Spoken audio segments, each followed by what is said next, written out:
Emma, Bobemma, Banema, Nema, Fofema, B5, Fofema. It's Emma! Hello. Welcome, everybody. Good morning. For those who are tuning in to the Sunday morning Renewed Church live stream, we want to welcome you this morning. This is the pre-service. This is the chance where we hang out. And this morning, we get a chance to hang out with Emma. Hi, how are you guys? It is so nice that Emma is here. Many of you guys know Emma who are tuning in, probably the people who tuned in early because you guys love us the most. You would know Emma. Emma, tell us who you are. Why would people know you if they don't already? Who are you at Renewed Church? Well, I am the Pastor Bartley's daughter, youngest daughter. So. You are so much more than that, Emma. Am I? What am I? So much more than that. Emma is amazing. Emma has been a part of our church since you were born. That's true. Isn't that so cool? I've been here. Emma has served in our kids programs for so many years. Emma she's a graduate of Maverick Youth. I am. She's phenomenal. She was a leader in Maverick Youth were you? Yeah, Kinda. for like a sort of summer intern before you left us. I was going to say, it was a little weird, but I was there. Well, guess what? Emma's back. I'm back. Yes, you are. Where are you back from? From Arizona. So I have 1 year left, but I just finished my my third year there. I mean, I've been there for 2 years, but technically school-wise. Where's there? Phoenix, Arizona. So Grand Canyon University. Grand Canyon University. GCU. Lopes up. Hey. But yeah, so here back for the summer, and then I'll go back for 1 more year, and then I'm done. GCU is like one of the biggest Christian schools in America, isn't it? Private Christian universities. Private Christian universities. Yeah. It's pretty big. It's huge, actually. Yeah. It's like a whole city. It is. I mean, it's dead center of Phoenix, so if you're there, you'll probably see the buildings. And what are you studying there? Some people don't know this. I'm studying communications, and then hopefully I'll minor. I was thinking about minoring in psychology, but I think I'm going to minor in Spanish next year. Perfect. So here she is. She's here to be the resident expert over the summer to teach us all how to communicate better. Because what you would be familiar with if you're tuning in with us is that communication is not our strong suit. Not easy. So she's here to say, hey, guys, this is what the professionals say. That's true. Do this better. So she's going to do all summer with us. And what else are you doing with us all summer? What do you mean? Interning? Yeah, like what are you doing with your interning? Well, me and then a group of interns, still depending on who's hired, we are going to be helping out here on Sunday mornings, hopefully, and then going to be doing stuff with the kids. With COVID, we'll see what that looks like, but most likely just doing things outside. Hopefully, we can start up movies in the park again with socially distant rules and all of that, and then travel to campus parks, meet with kids, youth, just see how they've been doing, hang out with them. So I'm super excited about it. That's so fun. So Emma and the team are actually going to be running our Renew Kids programming all summer.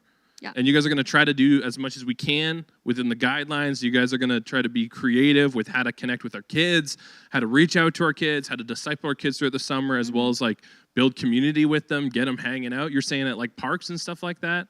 Yeah, hopefully if things are more open outside and numbers go up, we can just do little gatherings of people depending on what other interns are there, just doing small groups, whether that's cornhole or drawing in the park, just hanging out, catching up with people, actually being in person with people. So starting off slow, but I'm excited for it. Guys, this is a summer to not pull back from your kids' involvement, but to press in because we got Emma and the team, and they're going to do an amazing job. We're looking forward to it. It's going to be so fun this summer out at parks. I can't wait to show up and bring my kids.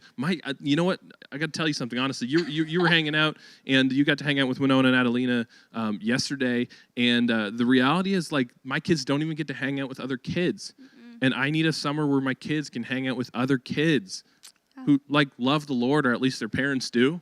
Yeah, please bring them out to us. We will make sure that we take care of them and everything. But it's going to be so fun. It's going to be so healthy for our kids to get together if we're able to do it within the guidelines, and we're obviously going to do everything we can to follow all those things. But look forward this summer for Renew Kids programming across the campuses. We're going to do whatever we can across the campus for our kids. It's going to be a lot of fun. And Emma's in charge. And if Emma's in charge, you know it's going to be great. It's going to be done well. It's going to be thoughtful and creative. It's going to be prepared. And it's going to be trustworthy and safe for you and your fam to attend. And so we wanted to front sell that and let you know that's something to look forward to. But outside of that, we're just going to hang out with Emma on Sunday morning here too for the rest of the morning, because why wouldn't we? She's the most fun person we could possibly be hanging out with. And we also would like to know some things that are going on in her life personally, because Emma, you came home. I did. With a little bit of bling. A little bit of that. A little bit of that. What? Little Emma? I know, it's crazy. Crazy. Yeah. No, So. here's what I want to know. While Emma tells us the story, I want you to post in Facebook or on YouTube how many years you've known Emma. I want to, because that would be so fun to see how long people have known you who are tuning in. That's so cool. But tell us, you are engaged? I am engaged. Wow. Yeah, just over a month now. I don't know how many people actually know Josiah, just because of COVID and everything hitting. He's been here a couple times, but every time he's here, we have to quarantine.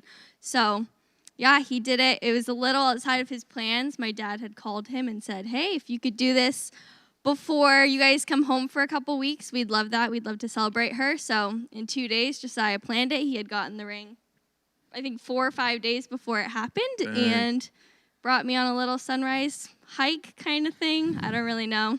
At that point, I was a little suspicious, a little nervous. Naturally. And then, yeah, he asked me. So, kind of crazy. How'd you respond? I cried a lot.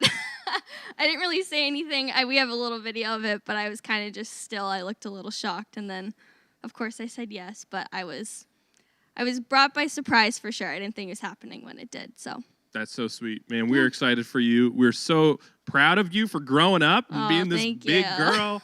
And also Jojo is a good guy. Jojo, he is. Josiah's a good guy. But a lot of people, because I've only hung out with him a couple times, because he's only been here a few times, and then time is limited.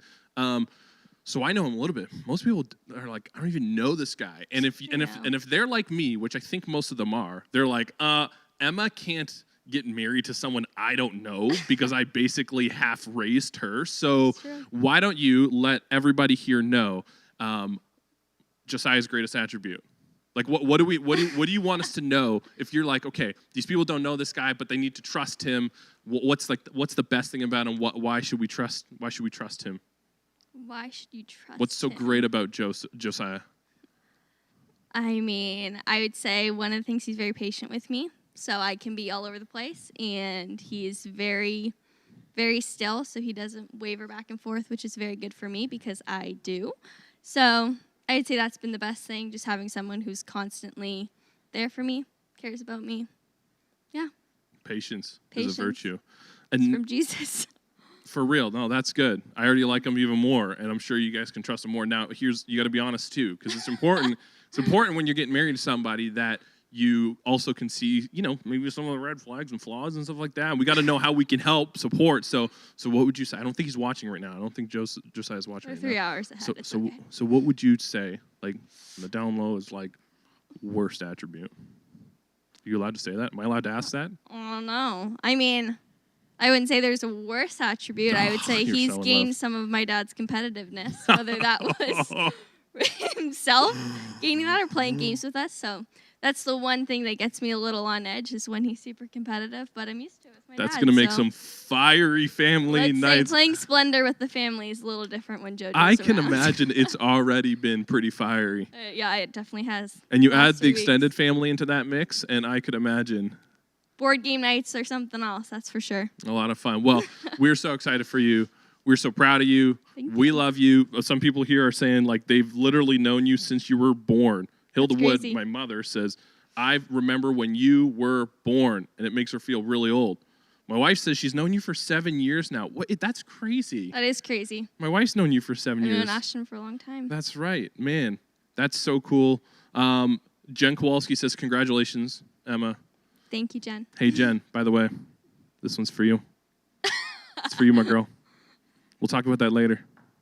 I mean, speaking of exciting news, I don't know if anyone knew, but it's Andrew's 30th birthday today. What? So let's give a little shout out to that. 3-0, baby. 30-30. Do you feel different? I do. How so? I feel like I won't have a significant birthday for another decade now. It's like once you hit 30, nothing matters until you hit 40, and then nothing matters till you hit 50. I'm like, I've settled smoothly into midlife. I'm not a young adult anymore. You're not. Like when I was 29, I could at least be like, oh yeah, 21-year-olds, we're still alike because we're in our 20s. Not anymore. No. Now I have to take life seriously and now you got 2 girls. take care of my family and just be committed to stuff and It's true. stay settled and Look at you. You're healthy. not take risks. Take risks. I know. It's my life. Thank you. That's so welcome. nice. Of course. That's so nice. Yeah, thank you guys for wishing me. Everybody's wishing happy birthdays and congrats. What a fun Sunday that we get to celebrate all of these things. Linda Welsh says she's known you since you were 4. That's crazy. Wow. Remember Awana? Do you remember Awana with Linda? Of course I do. I pledge allegiance to the Awana flag. Which stands for the Awana Club. I don't remember after that. Something, boys and girls across America. Or I was one of those something. Awana snobs. I'd walk in and be like, oh, did you memorize your verse this morning? You know, one of those kids who'd be like, oh, what badge are you at? Yes. That was me growing up you. in Awana. Emma was also, I was the games leader for Awana, and Emma was also the one who thought kicking people's shins was part of the activity, and I would have to tell her week after week, Emma, you can't keep kicking my shins. I need to be able to walk. I guess the competitive spirit runs in me too. It does. Man, it is so fun to celebrate this and do this together. And thank you guys for all your wishes and all your nice words. We're having a lot of fun here. Guys, if you're just tuning in with us, my name is Andrew. I get to be one of the pastors here at Renewed Church. And this is Emma, and she gets to be one of our interns this summer. And this is the pre-service portion of Renewed Church's Sunday morning live stream. This is the time in our Sunday morning church service where we hang out as though we were hanging out in like a church foyer, drinking coffee, catching up throughout the week, which is what we're doing. Cheers. And hopefully it's what you're doing by engaging with us on YouTube and on Facebook. Coming up in a little bit, we have a little bit more first and last to do. We do. We're continuing our series, our first and last series. So we're going to play a little bit more like what's your first pick, what's your last pick, because that's been fun. So stay tuned for that. We have a short break coming up to get you set up for your Renew Kids programming. In case you didn't know, we have Renew Kids programming that we'll tell you about, and we'll get you set up so that you know where to go for all that content and info. And before that, I wanted to ask Emma, because she's actually been going to church. I know, it's crazy. Is that legal? I don't know.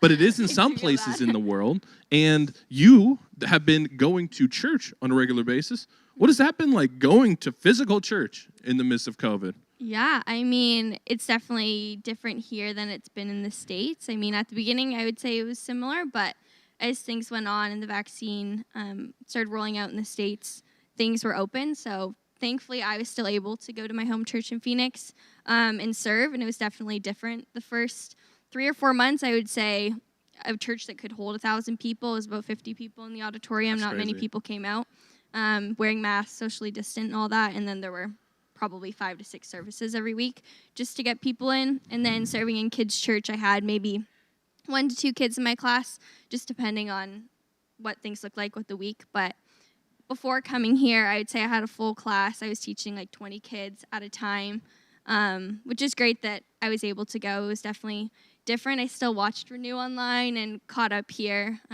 with my church family. But yeah, it was definitely different. It'll be exciting for when that day comes here and we can gather together for sure. Man, we've been craving that for a long time. Yeah. We talk about it all the time in our groups. We're just like, man, we just crave the day where we can be in a room together, worshiping the Lord together. We honestly feel like I get chills thinking about it, and that day is going to come. It is in front of us. We are building towards it, guys. So build up the anticipation and the hope and the excitement. I know that we can worship the Lord regardless of the season, whether we're in an auditorium together or we're in our homes or we're independent doing that with just our families. We can still do it, but there's something beautiful and rich and unifying about doing it in a large group together as one body of Christ. And that's what we're looking forward to. And we're going to, like we said, try to do some kids stuff throughout the summer. If we're allowed to gather in larger groups outside, we'll have larger groups of kids gather, larger groups of adults in our Renew group. So stay tuned to that and step into that. Don't just check out this summer. This is a summer where we've been checked out for like a year and a half. Like, let's press in what we can do. Let's do it together, be doing it together in the context of community, serving alongside one another, worshiping together, celebrating together, having fun, experiencing joy together. It's what we're really going to push into the summer as much as we can. So we're inviting you to stay tuned and connect with us throughout the summer, including our kids programming that this girl over here is going to be running. It's going to be awesome. Hey, we're going to take a short break here in just a moment for our Renew Kids programming. so that you know the link where all of our Renew Kids content is in case you didn't know that, or so you can get your kids set up for the rest of the pre-service on the Renew Kids program. And then we're going to come back and we're going to play some first and last. And this is going to be fun. So I'm going to give you the first category. The first and last category is chip flavors. What is your top chip flavor? And what is your least favorite chip flavor? I want to hear in the chats on Facebook and on YouTube first choice of chip flavor and last choice of chip flavor when we come back out of the Renew Kids break, all right? We'll see you in just a moment.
Welcome back, everybody, to the pre-service for the Renew Church Sunday morning live stream. My name is Andrew. I get to be one of the pastors here at Renew Church, and this is Emma. She is one of our summer interns, and we are here talking about our first choice in chip and our last choice of chip to go along with our first and last series that we're continuing today. So, Emma, what is like your first pick? You're at the grocery store. There's a billion chip flavors. There's even more chip flavors in America. It's crazy.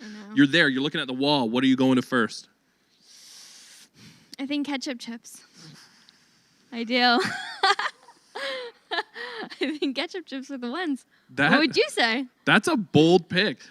My first choice is salt and vinegar. Okay. All day, every day, no matter what brand. I do like salt and vinegar. Miss Vicky's salt and vinegar. Sores in my mouth. I know. I love the sores. I'm weird. I'm glutton for punishment.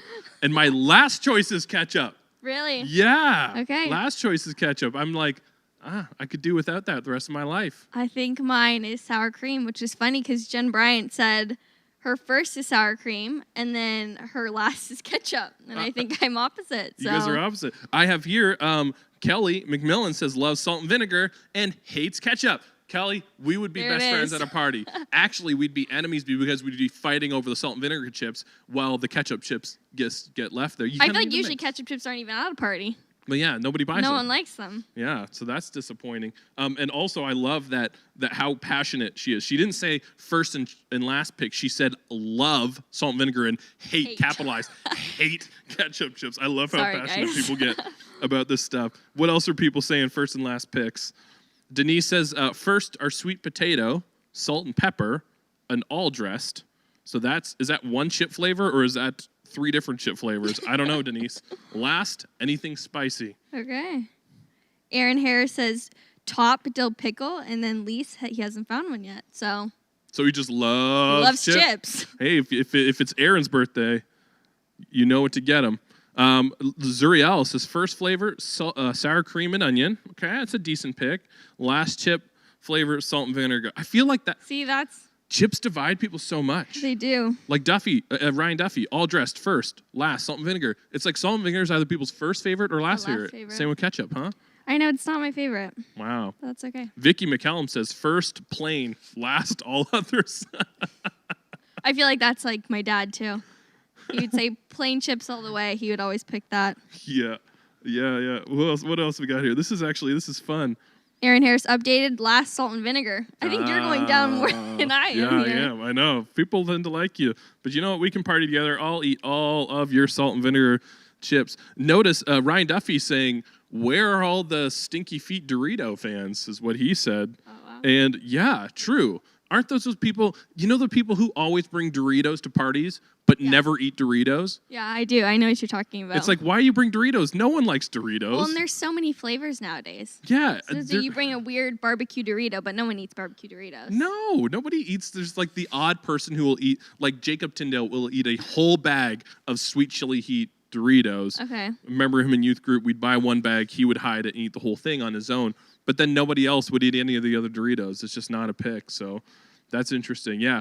Jen Kowalski first, ketchup, last, spicy Doritos. Man, people are really into this category. I like that. Hey, speaking of Jen Kowalski, second time. You know what? Let's do this. I got an off-script category. First choice of Leaf goal last night, and last choice of Leaf goal last night. They scored 4, so you got lots of options. I didn't watch. Well, they scored 5 goals. They scored the empty netter on Montreal Canadiens, beat them 5-1. My first pick was the Hull to Matthews bounce off of Carey Price's pad. Kind of. Are you a Leafs fan? I'm a Toronto fan. I didn't know that. Yeah. No, basically any goal that the Leafs score on the Canadiens is my first pick. The Canadiens. And yeah, hey, tied up the series. Let's go. The series is not going to last long from here on out. Speaking of the Toronto Maple Leafs, we have a Milton special worship leader in house with us today. You'll get a chance to make fun of him on the live stream in just a little bit when he's singing worship for us. But let's move on. Next category. First pick of outdoor activity. You're like, okay, finally I'm allowed outside. I'm allowed to do things with people or without people. Doesn't matter. What are you doing first? Outdoor activity. This is what I'm spending my time doing. And then like last pick, like, I don't want to do this outside. That's hard because I love being outside. I'd say some type of hike, but like fun hike, not Hilton Falls hike. I mean, I know it's what we have, but some type of hike or lake day, I would say would be my first. And then my last, I don't know, anything that doesn't involve ticks. I have like this weird fear of ticks recently, so anything that doesn't involve being around ticks outside. What is going on with ticks this year? I don't know. Maybe the moisture in the air? They're everywhere. I know they are. People are like, I've got ticks in my lawn. No, I know. And I'm like, oh my goodness, I have a dog with thick black hair. And I'm like, this is not good. Don't let Rory roll outside. She does. She goes to the fairgrounds, and I'm terrified every time. So you would say first pick, hike, lake day, something like that. Yep. Last pick, anything that involves ticks. Yeah. That's Which, I mean, is pick. basically everything outside nowadays, so maybe I'll stick to water. Yeah. I would say my first pick would be playing spike ball with the boys on Saturday morning. Let's go. Outdoor, spike ball. Let's go Saturday mornings. We're going to get that up and running. Any competitive sports outside, just moving and doing something productive and useful and competitive, pick. Last pick, hiking. Really? There's just no competition. You're just sweating. You're walking on good rocks workout. And sweating. Like I don't understand. I do love sports. I guess at school, that's all I do. I don't really go on many hikes because, I mean, you don't want to hike in Arizona heat. Fair. So I play beach volleyball and spike ball all the time. I'm the kind of guy different. who's like, you know what? Let's play spike ball for 2 hours and then take me in a helicopter to the top of the mountain. When other people are like, I want to hike to the top of the mountain. I'm like, no, I want the view. I just don't want the work. So who else? We got people here saying, Hilda Wood says, in the pool with her granddaughter. First pick. Last pick, yard work. Yes, I laid sod yesterday. What a nightmare. Donna Brooks says first golf and last yoga outdoors because of the bugs on the mat. See? Bugs. Bugs, man. Bugs are the worst. Winona actually took a turn recently. She used to like be fine with bugs, and then now literally took a turn out of nowhere and now screams when she sees bugs. We're terrified. Hey, Sarah Fougere from St. Martin is tuning in. Oh, I was like, from St. Martin. Yeah, that's so Sarah. funny. She tuned in. She said tanning in St. Martin is her first choice. This is she Zach did us like and that. Sarah. Zach Fougere and Sarah. They're on their honeymoon. Are they still on their honeymoon? They are. Yeah. They're in their honeymoon, tuning in to Sunday morning service. Congratulations, guys. We hope you had the best honeymoon ever in St. Martin. They're having a lot of fun out there. And then her last choice is burning in St. Martin. That was good. She's funny. Yep. She knows That's so funny. Hopefully she got burnt on like closer to the last day than the first day. I know she was sitting outside before her wedding day just to get a little sun. So hopefully she got a base tan. And didn't burn too bad. Yeah. Hopefully you're gonna come home still like okay. Hey, Ryan Duffy says pool and geocaching outside. Okay. You know what geocaching is? I do. Jacob used to be oddly into that. Yeah. He'd like go find trees and notes and yeah, right? he'd come home. Oh my goodness, did you see this? It's like a treasure hunt. Yeah, for adults. One. I know. Yeah, where there's no treasure at the end. Hey, they have like little things that you put in. You trade something. Oh, fair. It's like one of those little Kinder Egg toys sometimes. I wouldn't mind that compared to hiking. At least there's a purpose. Like there's something to win or gain, you know? That's true. And then he says, last, doing yoga. Ryan doing yoga. Yeah, I agree with you. It's like yoga's terrible, and then doing it in the hot sun, You're double sweating. terrible. I know, I'm offending so many people right now, but I don't mind other people who do yoga. Feel free to. Hey, do you have any other? That's all I had. I only have one on here. Hey, here. This is fun. This one's gonna get a lot of traction here. We're gonna jump down to number 4. Sparkling water. Sparkling water brands are like there's a lot of division in people's sparkling water picks. And so I want to know what your first choice brand and flavor of sparkling water is, because everyone's into sparkling water now. Well, I guess it makes sense because it's healthy and they're making it taste like soda, but it's just water, so that's nice. And what's your least favorite? Like, which one have you tried that you're like, ugh, yeah, don't do it? I would say my first for just like plain flavor, I do love soda water, would be Topo Chico. Just their plain. What is that? It's like this Mexican soda water. It's in a tall bottle, yellow label. Do we have that here or just America? It's just pretty expensive here. Oh, so I would say that's like my number one plain. And then for flavored, recently my mom has been buying the Aha brand. I think it's peach honey. I really like that one. But I did try the cherry caffeine one, coffee one yesterday, and it was very good. But we don't have it here. Blown. So that one I would say is pretty good. And then least favorite, I don't know what my least favorite is. Probably anything strawberry kiwi. Like the LaCroix strawberry kiwi one. I don't like that. Yeah. That just tastes a little too fake to me. Yeah, I'm with you on that. I would say my first favorite is that one that I just had. It's very my good. wife brought it home from America. They got a special Aha flavor there. It's cherry and coffee flavored. It's even got some caffeine in it. It was phenomenal. And so that would be my choice. Aha's doing a good job. In Canada, I feel like we always like are behind in flavors. They don't bring all the fancy flavors here, which they should. And then my least favorite would be like grapefruit liqueur. Really? The grapefruit one? I just don't like grapefruit flavor things. So I would say grapefruit liqueur or strawberry bubbly. Like bubbly came out hot. Oh yeah, I don't like the strawberry one. We're the cool thing now. And then everyone's like, we're better than you now. I feel like it's that's just what happened. Michael Bublé. He sponsored it for them. He's selling it well, but no, they're losing their touch because Aha is taking over the world. Is there any other commentary on first choice, last choice of sparkling water brands? Did you get any? No. Oh, I got Ryan Duffy says clearly Canadian peach is first favorite, and least favorite would be Perrier. I could go for a good Perrier here and there. I don't think I like the lemon Perrier. No. The peach one's decent. Yeah. Yeah, I guess the people are more passionate about their chip flavors than their water flavors. Yeah. Well, here, we got one more for you. Clothing category. First choice of clothing brand, last choice of clothing brand. Go. We were talking about this. I think anything on sale would be my first clothing choice. From my mom's closet. The shirts from my mom's closet. Anything that You're just like a trendy thrifter, aren't you? Just thrifting or finding something that's cheap. I won't buy something full price. I'd say that would be like my go-to. So I don't really have one. I just try to scope out whatever is not crazy fast fashion and makes sense. And then least favorite clothing brand? I don't know. I'd have to hear yours. I have to think about that one. That's fair. Well, I want to hear yours, so comment on YouTube and Facebook. We'd love to hear because we might need some pro tips. My favorite, our family's favorite is Roots. We love going to Roots because we just feel like it's Canadiana, it's well-made, it's fun. They always have some cool designs and new styles and stuff like that. So we love everything from Roots. And then my least favorite, I have a lot of stuff from Old Navy, but I feel like my Old Navy stuff falls apart easily or just stops fitting well pretty easily. So I would say probably that, even though a lot of the stuff I wear is from Old Navy because it's funny because Old Navy was never seen as a huge clothing brand, and now it's super expensive. You buy a shirt for $30 at Old Navy. when I was a kid, it was like buy 5 tank tops for $10, and That's now why we it's went there, yeah. now it's a lot more expensive. We knew what we were paying for, which was cheapness. Also, side note, you were talking about, you're a clearance section shopper. Oh, yes, You just clearance, immediately declare. That's our family too, and that's my wife. She grew up like that. She was a pastor's kid, so it's like, I wonder if there's something with pastor's kids in like we only shop clearance, because that's what we do as well. And then I was thinking, do you know anyone who like pays full price for clothes?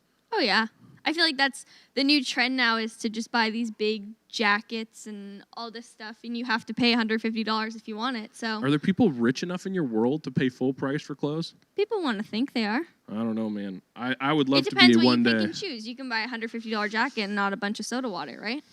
What are you Look putting at your this money girl. towards? Look at her all grown up. Look at her all grown up and budgeting and all that kind of stuff and thinking about this stuff.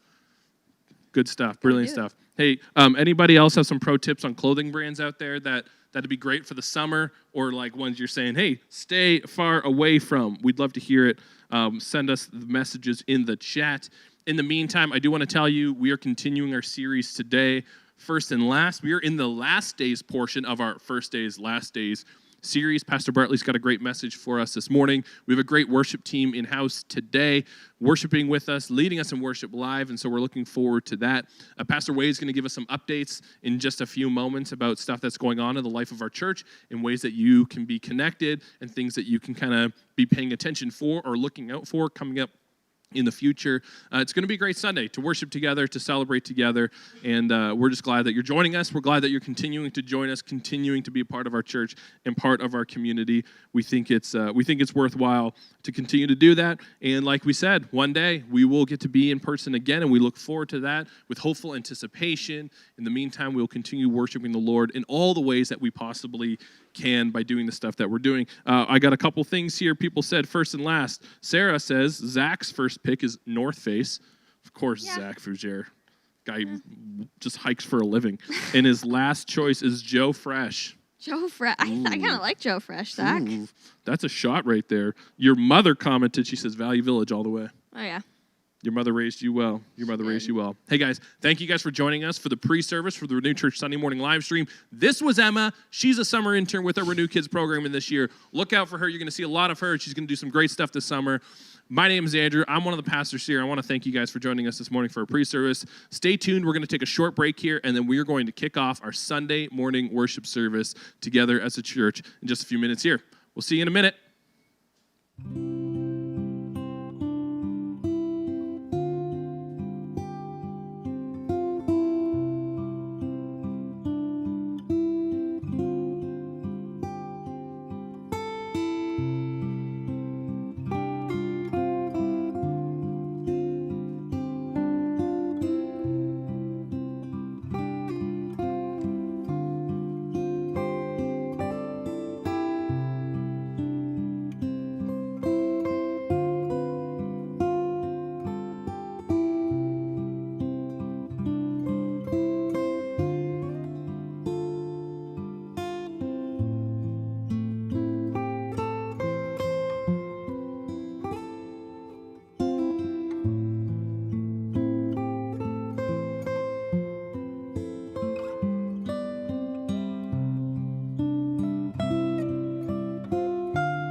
Well, good morning, everybody. Thanks for being with us this morning on the Renew live stream.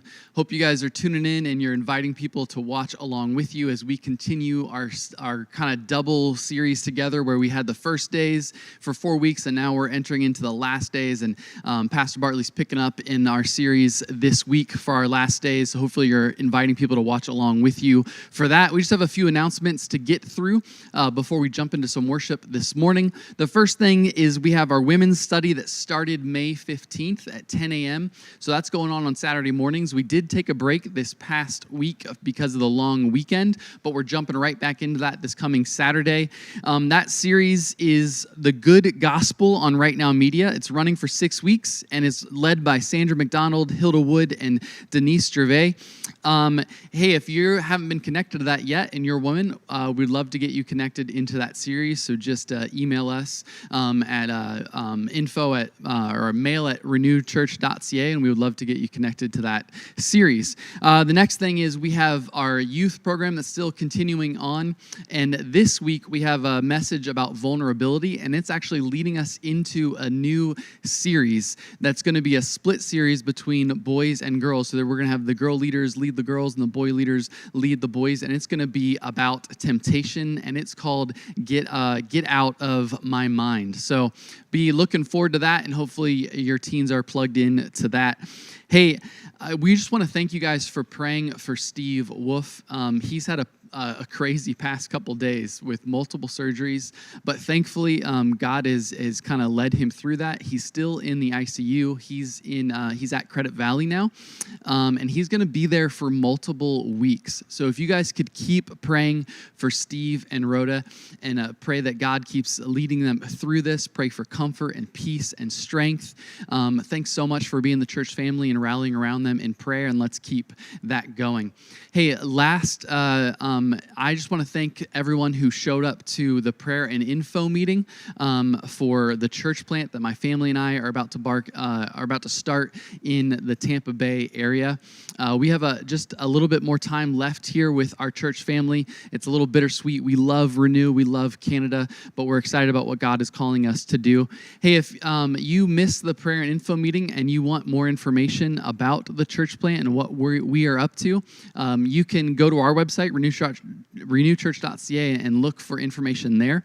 But you can also go to assistcx.org. That's the missions agency. That's our missions agency, church planting agency, both in Canada and in the United States. That's led by Nathan Bryant that we are partnering with and working with. And you can go there and you can find out all the information. You can download our church planting proposal, figure out how to support us if you want to support us. We would be much appreciated if you guys want to connect with us through prayer or finances, however you guys see fit to support us. So without further ado, let's jump into some worship with our worship team. Good morning, Renew Church. Thank you for being with us this morning. I would invite you to join with us as we open up our time in a song of worship this morning.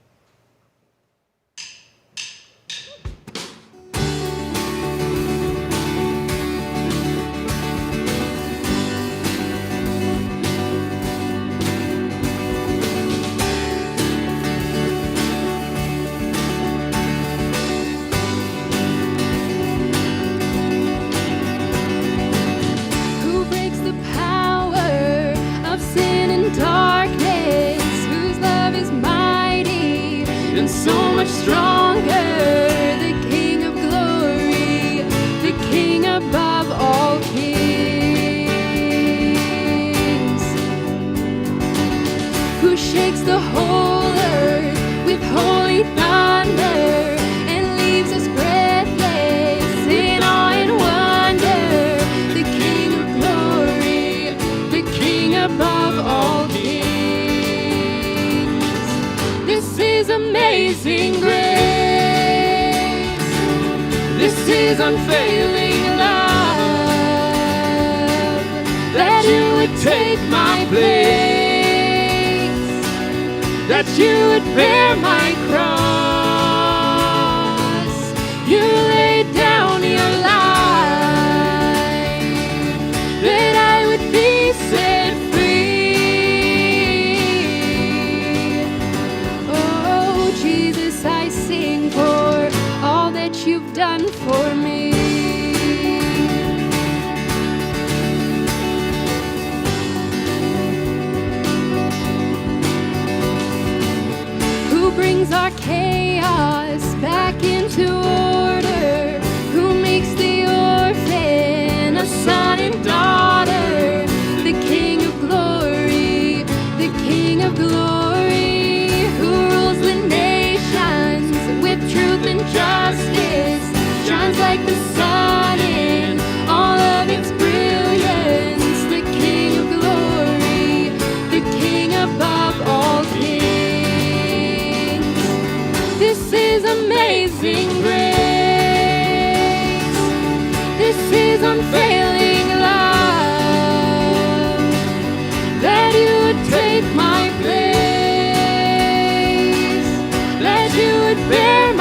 done for me.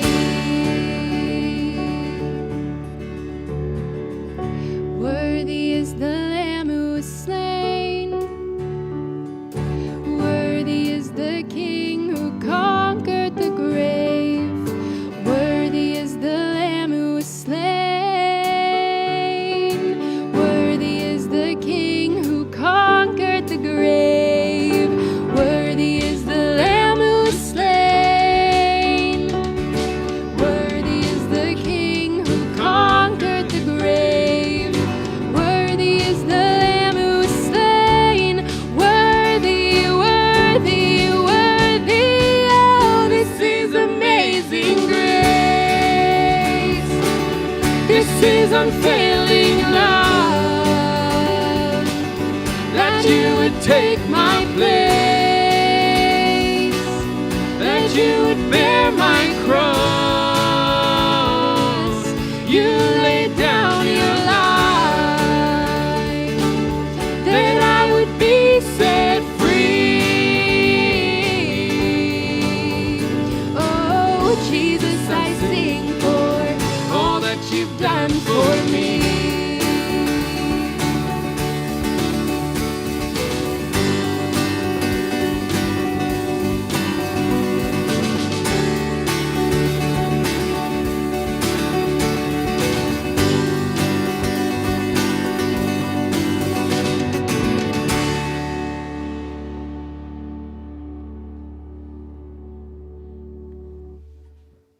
Well, good morning and welcome to week 6 of our series, First Days and Last Days.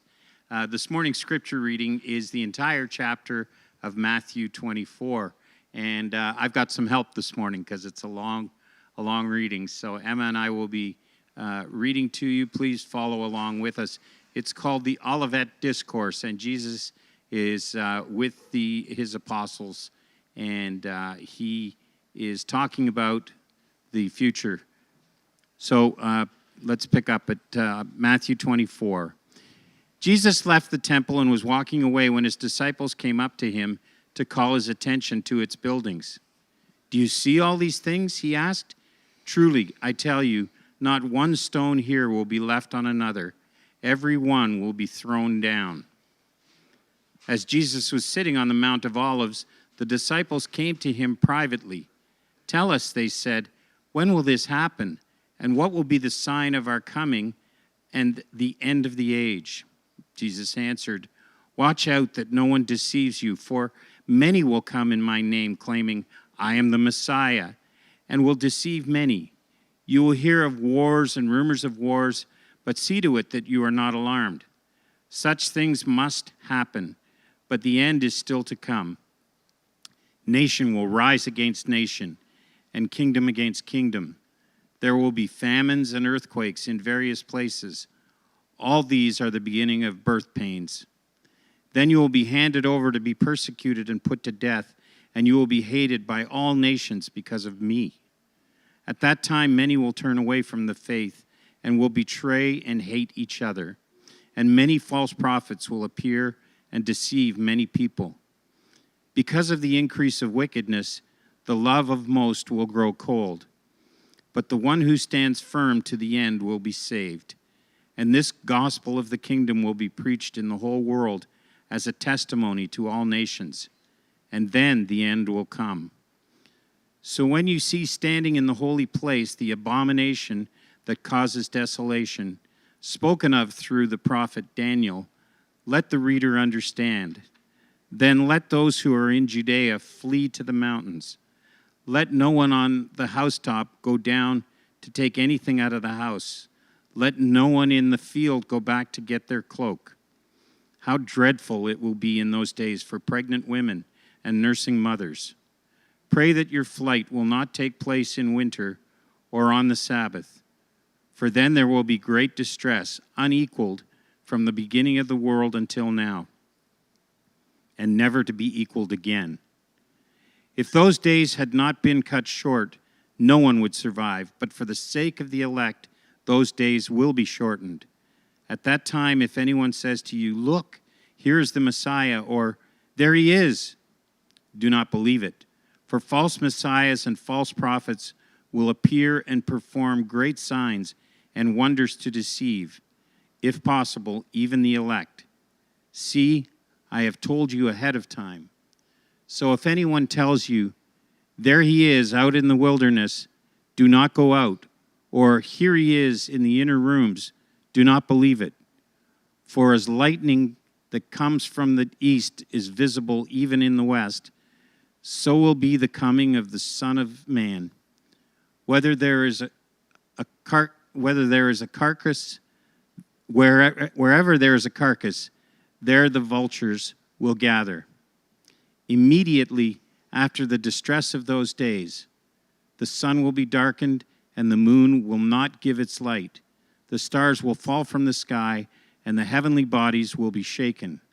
Then will appear the sign of the Son of Man in heaven, and then all the peoples of the earth will mourn when they see the Son of Man coming on this cloud of heaven with power and great glory. And he will send his angels with a loud trumpet call, and they will gather his elect from the four winds, from one end of the heavens to the other. Now learn this lesson from the fig tree. As soon as its twigs get tender and its leaves come out, you know that summer is near. Even so, when you see all these things, you know that it is near, right at the door. Truly I tell you, this generation will certainly not pass away until all these things have happened. Heaven and earth will pass away, but my words will never pass away. But about that day or hour no one knows, not even the angels in heaven, nor the Son, but only the Father. As it was in the days of Noah, so it will be at the coming of the Son of Man. For in the days before the flood, people were eating and drinking, marrying and giving in marriage, up to the day Noah entered the ark. And they knew nothing about what would have happened until the flood came and took them all away. That is how it will be at the coming of the Son of Man. 2 men will be in a field. One will be taken and the other left. 2 women will be grinding with a handmill. One will be taken and the other left. Therefore, keep watch, because you do not know on what day your Lord will come. But understand this, if the owner of the house had known at what time of night the thief was coming, he would have kept watch and would not have let his house be broken into. So you also must be ready, because the Son of Man will come at any hour when you do not expect him. Who then is faithful and wise servant, who the master has put in charge of the servants in his household to give them their food at the proper time? It will be good for that servant whose master finds him doing so when he returns. Truly, I tell you, he will put him in charge of all his possessions. But suppose that servant is wicked and says to himself, my master is staying away a long time, and then he begins to beat his fellow servant and to eat and drink with drunkards. The master of that servant will come on a day when he does not expect him, at an hour he is not aware of. He will cut him to pieces and assign him a place with the hypocrites, where there will be weeping and gnashing of teeth.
Hey everyone, welcome back to our series, First Days, Last Days. We started last week by laying a foundation for this second part of the series as we focus on the last days. And we said that this whole idea of the last days is a real concept. It's often repeated in the Old Testament as well as in the New Testament. The New Testament writers confirmed that we are indeed in those last days, and we have been now for over 2,000 years. We looked at the fact that many terms are used for this idea, last days, end times, latter times, day of the Lord, all of these different terms, and that the Old Testament prophets prophesied about a time when the Messiah would come and when he would establish his kingdom. It would be preceded by a time of judgment, and preterists, we learned that term last week, see this as having happened in AD 70 with the destruction of the temple. But some Old Testament passages, we said, contain details that didn't actually happen in AD 70. So, for example, Messiah will go out and fight the nations who gather against Israel, we saw. Messiah will sit on the throne of David in Jerusalem after this time of judgment. People coming to Jerusalem, we see, with, receiving wisdom from this Messiah, and he will judge the nations from Jerusalem. And there'll be no more war, and there will be this new order of things. And so, although futurists often agree that some of these prophecies might have been fulfilled in AD 70, they contest that the ultimate fulfillment is yet to come. So guys, let's give you a little warning to start as we get into this week's lesson. This isn't going to be light and fluffy church this morning. Get ready and engage your brain, okay? If you're someone who thinks that every good sermon has like 3 points in a poem, I'm sorry. That's not going to work for you today. That's not what we're doing.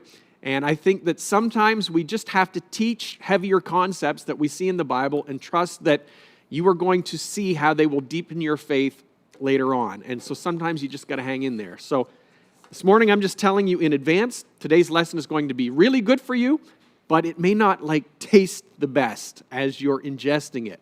This is not what we call spiritual fast food. This is more like a kale salad, I guess, all right? The New Testament writers actually distinguish between milk and solid food in the New Testament. They say solid food is for the more mature. And so get ready this morning for some steak, all right? Steak definitely sounds better than kale salad, right? So we're going to go with that. Get ready for some steak this morning. Today, I want to look specifically at the Olivet Discourse. This is the teaching that Jesus gave his disciples privately on the Mount of Olives. And we're going to look particularly up to verse 35. That's the section that Pastor Mitch read this morning, because that's the passage that most people would agree was probably referring to AD 70. And I want to give the preterists their due today. You know, here at Renew, we tend to be more futurist, but I want to give the preterists their due because many of the things spoken of in this Olivet Discourse can be seen, some more clearly than others, in the events of AD 70. And if we go back and actually look historically at those events, I think we can see this to be true. Now, we read the entire passage from Matthew chapter 24 today. You can also read Mark's version of it in Mark 13. You can read Luke's version of it in Luke 21, and I would encourage you to do that. That was on the list of passages that I said I want you to be reading as we go through this series. The disciples are remarking about the grandeur of the temple. They're looking at this temple, and Herod, you know from what we talked about in the first part of the series, Herod had refurbished the temple. He had really brought it up to a whole new level. And so they're looking at this temple and they're admiring it and they're talking to Jesus about, look how beautiful this is. And that's where Jesus says, do you see all these things? He asked. I tell you the truth, not one stone here will be left on another. Every one will be thrown down. Now, in AD 70, the Romans destroyed the temple, literally leaving no stone on another. And we know this from the first part of our series. The Jewish historian Josephus actually said, there was left nothing to make those that came thither believe it had ever been inhabited. That's how bad the destruction was. Well, you get to verse 3, and then that's where the disciples are asking this two-part question of Jesus. When is this destruction of the temple going to happen? They would have been very alarmed by that news. And then also, what would the sign of the end of the age be? And Jesus breaks into this long discourse starting at verse 4. Look at what he says. Jesus answered, watch out that no one deceives you. For many will come in my name claiming, I am the Christ, and will deceive many. You will hear of wars and rumors of wars, but see to it that you are not alarmed. Such things must happen, but the end is still to come. Nation will rise against nation, and kingdom against kingdom. Now, during Nero's reign, Rome broke the Pax Romana, the peace of Rome, and that was inaugurated by Augustus, and they went to war with the Parthians. And so there was a lot of war that was happening during that time. There was a war in Britain. There were other rebellious disturbances across the empire. All of these uprisings and wars immediately preceded the Jewish war. And so this would be accurate to what we see happening there. When we get to verse 7, Jesus says there will be famines and earthquakes in various places All of these are the beginning of birth pains. And so, guys, we know that during the reign of Claudius Caesar, the emperor immediately preceding Nero, that a colossal famine struck the Roman world. And so this would be accurate to what preterists would argue. James Stuart Russell actually writes, in the 4th year of Claudius's reign, the famine in Judea was so severe that the price of food became enormous and great numbers perished. So we know from history that this kind of stuff was happening, these famines. We also know that an earthquake struck Laodicea sometime between AD 60 and AD 64 during the reign of Nero. And so the earthquakes part of this checks out as well. Look at verse 9. Jesus says, then you'll be handed over to be persecuted and put to death, and you'll be hated by all nations because of me. At that time, many will turn away from the faith and will betray and hate each other. Church Father Eusebius confirmed this among other things. First, they, the Jews, he said, stoned Stephen to death. Then James, the son of Zebedee, and the brother of John, was beheaded. And finally, James, the first after our Savior's ascension to be raised to the bishop's throne there, lost his life in the way described, while the remaining apostles, in constant danger from murderous plots, were driven out of Judea. And so he confirms all of this kind of persecution. A second wave of persecution broke out in Rome in AD 64. And Christians who were betrayed by their own brethren were draped in animal skins and ripped apart by dogs or crucified in major public spectacles. At night, these people were burned as torches to light up the streets of Rome. And Pastor Wade actually covered a lot of this persecution and the history of that time in the First Days section. So go back and check that out if you haven't done that already. Look at verse 11. Jesus says, and many false prophets will appear and will deceive many people. Well, Josephus, again, we're going to look a lot at his history. In Wars of the Jews, he states that the leaders of the Jewish rebellion actually bribed or in some way coerced a number of people to pretend to be prophets. And these prophets predicted, falsely, that God would deliver the Israelites from their enemies in this battle in AD 70. They did this in an attempt to inspire courage and to prevent people from just deserting and running away. Well, again, these things check out. In verse 12, Jesus says, because of the increase of wickedness, the love of most will grow cold, but he who stands firm to the end will be saved. And so Jesus calls his contemporaries a wicked and adulterous generation. We see that a number of times in the New Testament. And Josephus, speaking of the people of this time, actually said this. Check it out. Neither did any city, Jerusalem he's talking about, ever suffer such miseries, nor did any age ever breed a generation more fruitful in wickedness that this was from the beginning of the world. This is Josephus who is saying this. Now, I mentioned last week that 2 Timothy chapter 3 seemed to describe what we see in our days today, but maybe they were seeing a lot of it then as well. Both Jesus and Josephus attest to the wickedness of the Jewish people at that time. Verse 14, Jesus says, and this gospel of the kingdom will be preached in the whole world as a testimony to all nations, and then the end will come. So before the end, Jesus claimed that the gospel would be preached throughout the earth. In Colossians chapter 1, verse 23, preterists will look at this and quote Paul, who is alluding to the fulfillment of this, saying, this is the gospel that you heard that has been proclaimed to every creature under heaven. This is what Paul says in Colossians chapter 1. So preterists will take that and say, see, this is evidence that it had been preached in the entire world.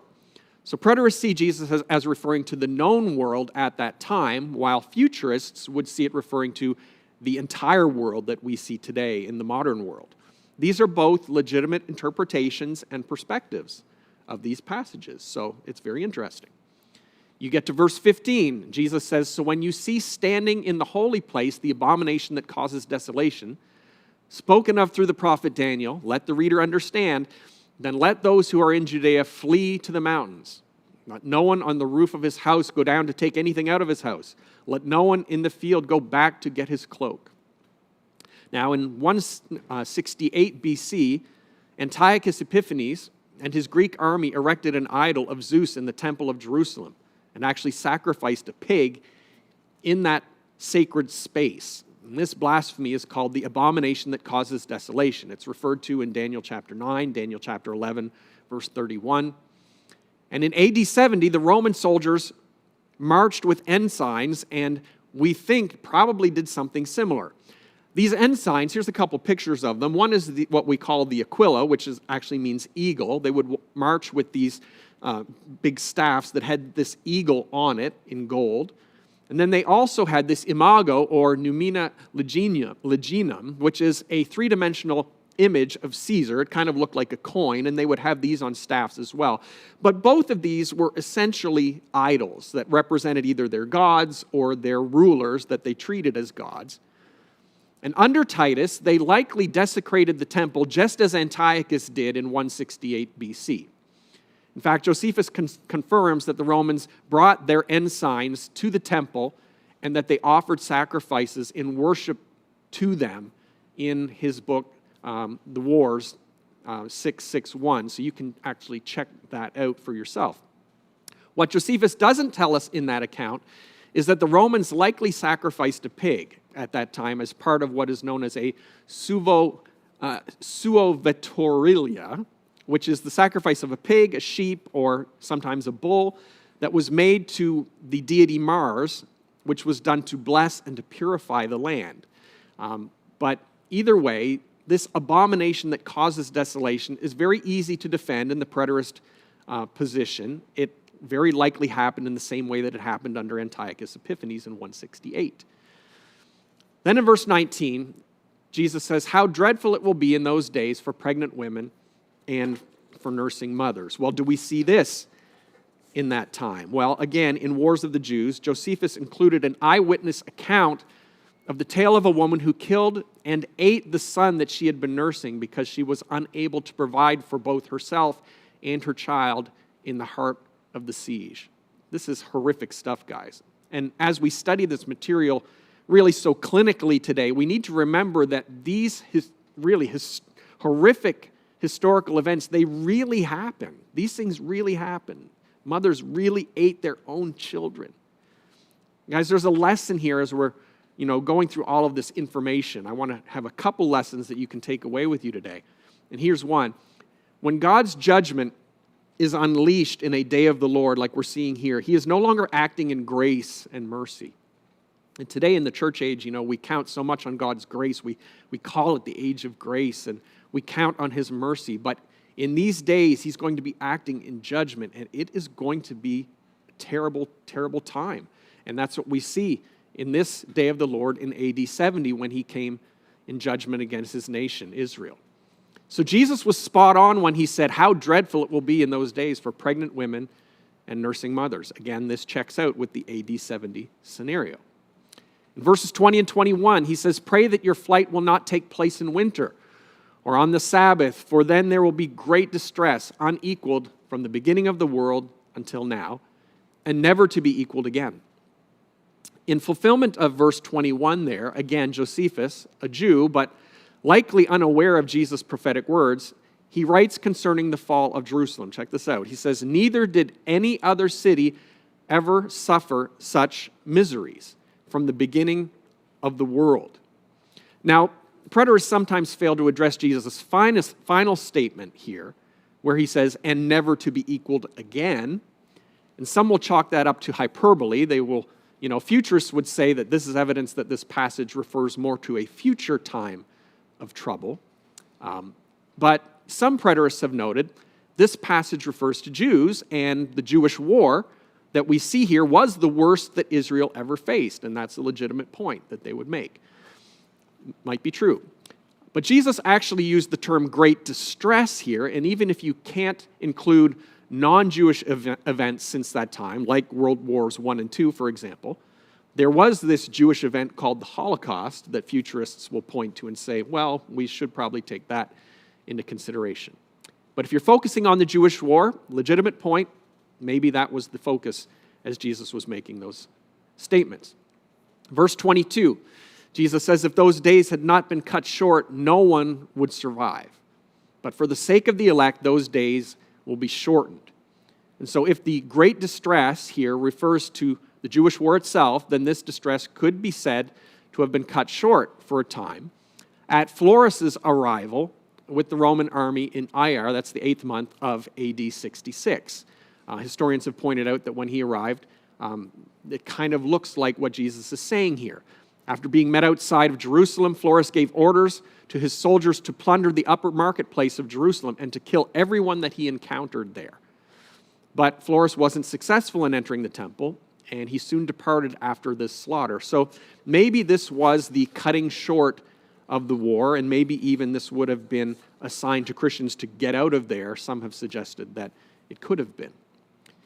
Verse 23, Jesus says, "At that time, if anyone says to you, 'Look, here's the Christ,' or 'There he is,' do not believe it, for false Christs and false prophets will appear and perform great signs and miracles to deceive even the elect, if that were possible. See, I've told you ahead of time. So if anyone tells you, 'There he is out in the desert,' do not go out. Or 'Here he is in the inner rooms,' do not believe it." Now, we don't have time this morning, but preterists have various stories that they would share that would fulfill these different ideas that we're seeing here of these false prophets. And like I say, we won't get into that this morning, but there are stories there that they can point to that would back this up. In verse 27, we see this statement. Jesus says, "For as lightning that comes from the east is visible even in the west, so will be the coming of the Son of Man." Well, historical confirmation of lightning at the fall of Jerusalem may be found in the writings of the Roman historian Tacitus. He said, "In the sky appeared a vision of armies in conflict, of glittering armor. A sudden lightning flash from the clouds lit up the temple. The doors of the holy place abruptly opened. A superhuman voice was heard to declare that the gods were leaving it, and in the same instant came the rushing tumult of their departure." Now, guys, I have to say, it's hard to know what to make of that story, but it is very interesting, and the words that Tacitus is saying there and claiming that he or someone witnessed does make us look at this passage, and there are some words that definitely look similar. Verse 28, Jesus says, "Wherever there is a carcass, there the vultures will gather." And of course, historians confirm the huge number of dead bodies that were left after the siege of Jerusalem. Preterists will also mention, interestingly, that Rome had eagles on their ensigns. We talked about that just a bit earlier, and that eagles really are the same, type of bird as vultures. And so some would have even seen a parallel between those two birds. In fact, you can go to the mall and buy clothes at American Eagle, just kidding. But they are the same type of birds, so, there could be a parallel there. Verse 29, look what Jesus says. He says, "Immediately after the distress of those days, the sun will be darkened, and the moon will not give its light. The stars will fall from the sky, and the heavenly bodies will be shaken." Now, while futurists like to say that these definitely couldn't have happened during AD 70, right? Look at these cataclysmic events. These obviously didn't happen. The truth is that similar language is used in other major battles in the Old Testament. For example, the fall of Judah in Jeremiah 4, the fall of Egypt in Ezekiel 6, the fall of Babylon in Isaiah chapter 13. I think we have those to show you here on the board. There they are. You can check those out. And there are other ones similar. This is apocalyptic language, guys, and it is hyperbolic, which is to say that it overstates things in an attempt to try to give the full weight of the event. Obviously, back in those days, they didn't have moving pictures like we do today and, all of this computer-generated graphic imagery like we have today. And so they would use hyperbolic language like this just to draw attention to how crazy a time it was going to be. Now, I have to say, as a futurist, I think it would be cool to see some of this stuff in more literal form someday. Not maybe necessarily while I'm around, but, that's just me. But I kind of wonder, will we see some of this stuff in a more literal form someday? Verse 30, Jesus says, "At that time, the sign of the Son of Man will appear in the sky, and all the peoples of the earth will mourn. They will see the Son of Man coming on the clouds of the sky with power and great glory." Now, guys, this is where, for me, it starts to become maybe a little bit less convincing. First of all, preterists take that phrase, "all the peoples of the earth," and they translate it, "all of the tribes of the land." Now, I have to say, that is a possible translation. The word geis in Greek can mean earth or it can mean land. Sometimes it's looking at the whole earth. Sometimes it's looking at the specific land of Israel. But then what is the sign of the Son of Man? And was that something that we already knew to be in existence, and did they actually see this sign in AD 70? One preterist writer quotes Josephus, who says in AD 66, a sword-shaped star hovered over Jerusalem immediately prior to the war with Rome. Again, this is from the Wars of the Jews. Well, since when is a sword-shaped star the sign of the Son of Man? I don't know. Not to say that that couldn't be, but I don't know if that was an established sign. And who saw this sign, and why is it happening 4 years before the actual fall of Jerusalem? I know that the wars started in 66, but it took a while. If you check out the history, it took a while before the actual big battles started to kick in. So why would the sign be, appearing so much further ahead of the siege and the actual fall of Jerusalem and the temple? Furthermore, this Son of Man coming on the clouds would seem to be the kicker. If you can prove this as having happened, then, maybe you could see the case as being closed. Well, Josephus actually describes such an event as having happened in AD 66, where he talks about a heavenly army in the clouds, much like the army that Jesus leads in Revelation chapter 19. And of course, preterists would take events in Revelation and relay them back to these events in AD 70. He says, on the 21st day of the month of Artemisius, that's IR, the same month, a certain prodigious and incredible phenomenon appeared. I suppose the account of it would seem to be a fable, were it not related by those that saw it, and were not the events that followed it of so considerable a nature as to deserve such signals. For before sunsetting, chariots and troops of soldiers in their armor were seen running about among the clouds and surrounding the cities. This event, guys, apparently is also recorded by other historians. The first century pagan historian Tacitus also mentions this event. He says, in the sky appeared a vision of armies in conflict, of glittering armor. Now, I have to be honest, if this event is as significant as preterists say it is, basically the most pivotal eschatological event in history besides Christ's own advent, then it seems to me that this would be a more widely known bit of history, but it's not. And I'm guessing almost 100% of you today, might be a few small percents of you that have heard of this, but I would guess close to 100% of you have never even heard this story before. And to me, that kind of makes me scratch my head a bit. But then in verse 31, Jesus says, and he will send his angels with a loud trumpet call, and they will gather his elect from the four winds, from one end of the heavens to the other. Well, again, diehard preterists have found stories of spiritual bodies rising out of the earth at the sound of a trumpet in what appears to be the resurrection of the dead in AD 70. Now, I don't know how it exactly works. I don't know how you see spiritual bodies rising or whatever, but there are stories there. But again, I would say such an incredible event would surely have been more widely known. Furthermore, there was no gathering of the elect from one end of the heavens to the other in AD 70. Many died right there in Jerusalem, if that's him gathering his elect to him, but many others fled or were actually carried off as slaves as well. And so the language for me starts to break down a little bit. Anyway, there you have it. This is kind of a preterist explanation for most of the Olivet Discourse. I'm not getting into the second part that Emma read this morning, but some events seem to have undeniably happened in AD 70, but others maybe aren't so convincing. So let me ask you this question. Why are preterists so determined to force all of these details into an AD 70 framework? Well, there is a good reason for it, and it basically comes down to verse 34, where Jesus mentions the lesson of the fig tree just prior to that summer is near when its leaves come out.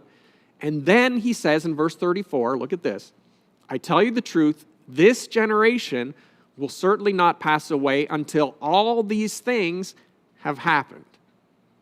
And guys, that is the challenge. That is the big sticking point that makes this kind of difficult for the futurists. There are a few other places where Jesus might be hinting at the same thing in the Gospels, that his return will be within this generation. And so this verse has the futurists on the defensive here. And this is great. It's kind of like a great boxing match or UFC match, right? One side kind of gets the upper hand, then the other side, and it kind of goes back and forth. Years ago, some futurists said, well, this generation, it means this race, speaking of the Jewish people. But in truth, and I'm I've studied Greek quite a bit. The word really isn't used that way elsewhere in the New Testament, particularly by Jesus. Many futurists believe Jesus is piggybacking on the lesson of the fig tree, seeing as it comes right after this short parable. And they would say that he's referring to the generation that starts to see the fig tree bloom, that this generation is the one that's beginning to see the trouble, and that generation will not pass away until all of these things have happened. And that is a possibility that maybe that is what Jesus was focusing on. Personally, I think when Jesus said all these things, that he was referring more to the first part of the discussion that we saw here at the beginning of this passage, and that being the temple. In fact, if we looked at all three of the passages from the three synoptic gospels, they all start with that language of all of these things. Check it out, Matthew 24. He says, "Do you see all these things?" He asks. "I tell you the truth, not one stone here will be left on another." The version in Mark says, "Tell us when will all these things happen?" Again, referring to the temple. And then in Luke 21, "Teacher, when will these things happen?" And so for me, as I look at these passages, I kind of feel like maybe Jesus is referring back to those specifically. The disciples asked a two-part question in verse 3 of Matthew 24, and Jesus answered both parts, but I believe his final comment on this generation maybe was referring to the first part of the question more than the rest of it. Anyway, both sides have their challenges, and this is what I want to bring up. At Renew, we do hold to a futurist position, and we're going to explain more about why we do that as the series goes on. But I wanted to give a fair shake to the preterist position this morning, and just to reiterate that we've said all along, this is complicated stuff, and it really takes some digging into, and there's no real obvious, clear, winner in these discussions. You kind of have to study it out and pick which one you prefer. Well, I want to talk briefly this morning about grouping and about double entendre, because I think these play into what we're looking at here. I want to raise another relevant point in today's discussion, that prophets, including Jesus, often used grouping and double entendre. We don't always think of Jesus as being a prophet, but he was, and he's acting as a prophet here.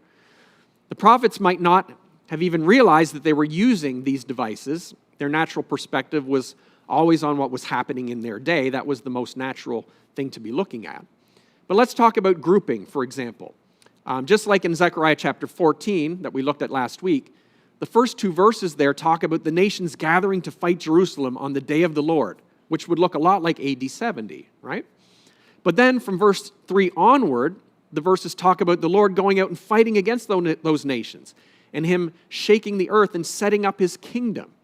Well, it's pretty clear now that this is two separate events when you look at it on this side of history. So prophecy often groups events over long periods of time, and it treats them as one event. We see this in many different places, and I think Jesus was doing the same thing here, that he was grouping some things.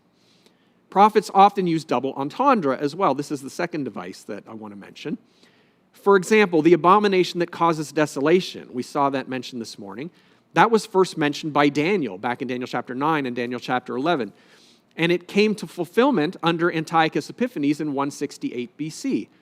But then also, we see it coming to fulfillment here in AD 70.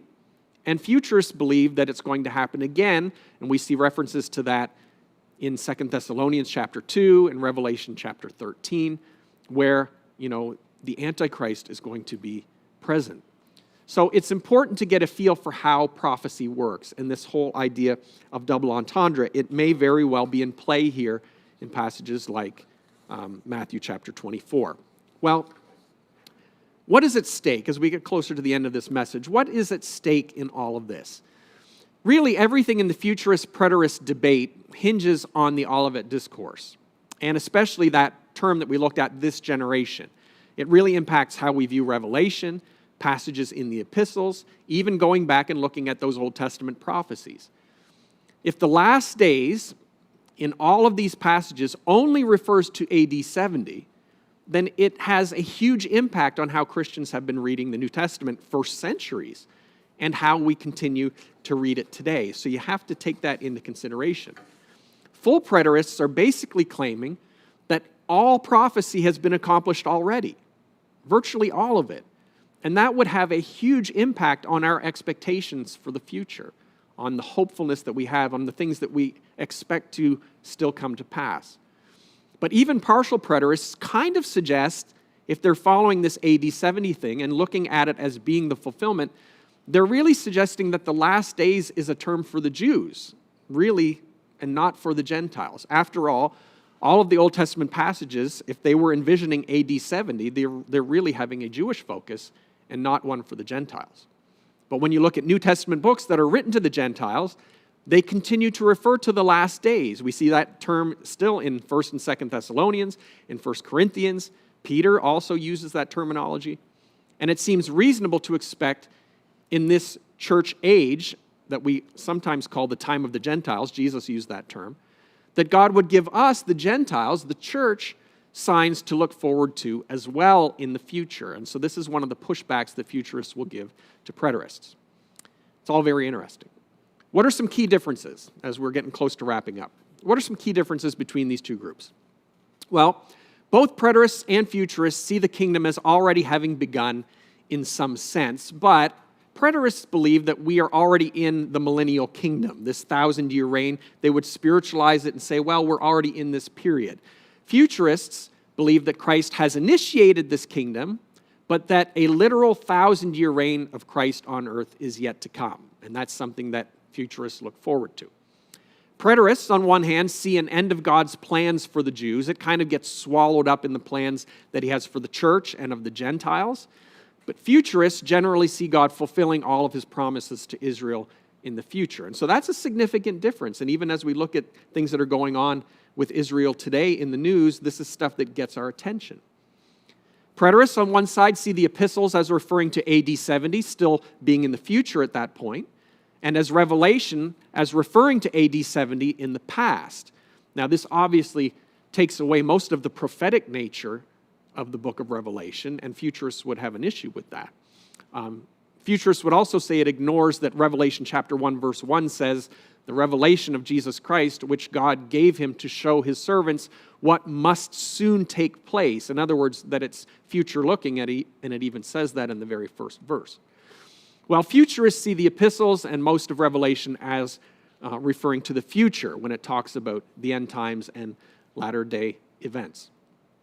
Preterists usually see the world as getting better, and they would tend to focus on socioeconomic conditions, health conditions, technology advances.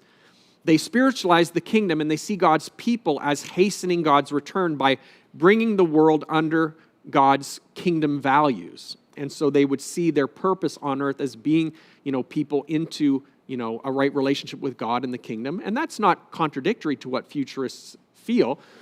But futurists usually see the world as getting worse. They tend to focus more on the morality that we see and the love for God that we see and the decline of that. Futurists believe that our good works give unbelievers a foretaste of God's kingdom, but that calamity is going to strike the earth and that Christ is going to usher in the kingdom. He himself is going to do it after we've done our best with it. Futurists tend to focus on hastening Christ's coming by getting more people to place their faith in Christ before that judgment comes and hits the earth. And that's the focus that futurists have traditionally held. So you can see there are some significant differences in perspective here. And sometimes that actually will create frustrations between these two camps. Even though we hold so much in common and we're believers and these are not top drawer issues, it can create some frustrations. And I want to highlight those as we wrap up this morning, just so you're aware of these two different positions, because they really are the two prominent positions today between preterists and futurists. The first thing the preterists would complain about for futurists is they would say, well, futurists are too literal. They take everything so literally. And our church and our background, we tend to err on that side. We want to try to take the words at their, natural meaning unless something really drives us to not doing that. Preterists would say, futurists would say, preterists are too allegorical. They're too quick to just allegorize the text. And so those are tensions that we see.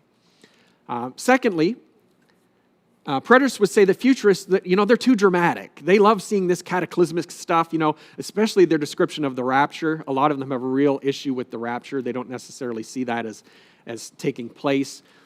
But, anything to do with like Tim LaHaye movies or, these kinds of things, they're just kind of like, oh no, please, you futurists, you're too dramatic. While futurists would say, preterists, they really don't have any climax to history. If they see all of this climax is happening in AD 70, where is this climax that should be coming, right? If God is the director of this movie we call history, shouldn't we see all of this stuff happening and building as it comes closer to the end of time? And it's a legitimate argument. Preterists would say, futurists are pessimistic in their approach. They look at the world, they see it getting worse, and, futurists would say, well, preterists are naive. They're naive to think that the world is actually going to get better to the point of, the kingdom being in its full expression.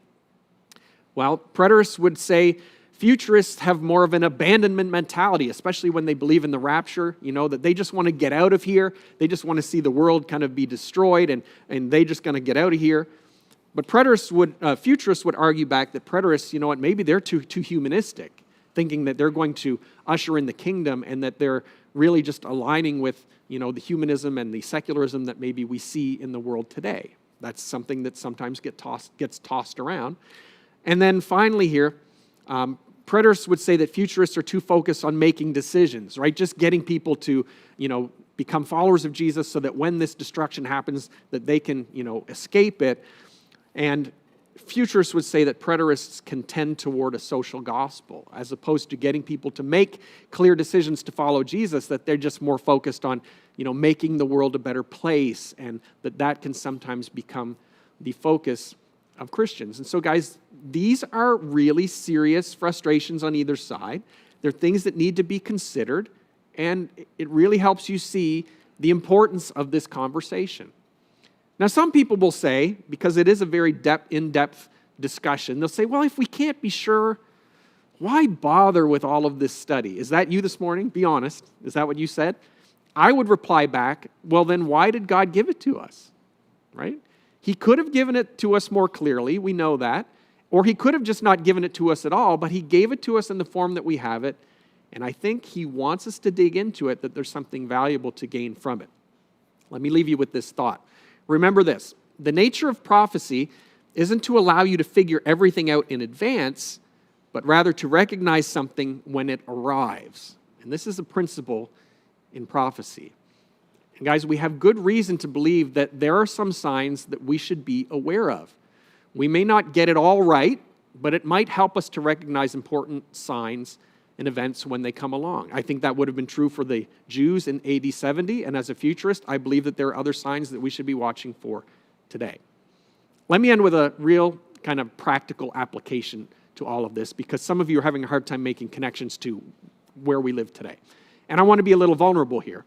I was actually researching vaccines this week. Yes, I said, you know what? I'll probably get one soon. I want to look into them and understand the different vaccines. And guys, I'm just going to be honest with you. I personally see a lot of evidence for an eventual one-world government. We've had that before in the past under Rome. I believe that there are signs in the book of Revelation that would tell us that maybe that's coming again. And I see warnings about how believers may someday be persecuted for their values and for their beliefs. I think we're already starting to see that in the day and age here in the West, at least. And that might be an isolated thing, or it may be part of a bigger development. So I have no problem at all with vaccines. Like I said, I'm going to be getting one probably pretty soon. But I have to tell you, a vaccine passport does give me pause. And preterists may see examples of that in the past, during the time of Rome, this kind of thing where you had to have a certain thing in order to be accepted in certain places or not to be ostracized. Futurists may see it coming in the future, but I would say maybe this kind of thing is wisdom for all of us, something that all of us could benefit from as we make very practical decisions today in this day and age in which we live. And as Christians, guys, we follow the teachings of Christ, and that includes more obscure passages like Matthew 24. So don't overlook it. Study it out. Next week, what did the early church fathers believe? We're going to look at that. Also, we're going to dig into the second coming. Let's talk about this millennium, this 1,000-year reign a little bit more, and even the tribulation. Be back next Sunday.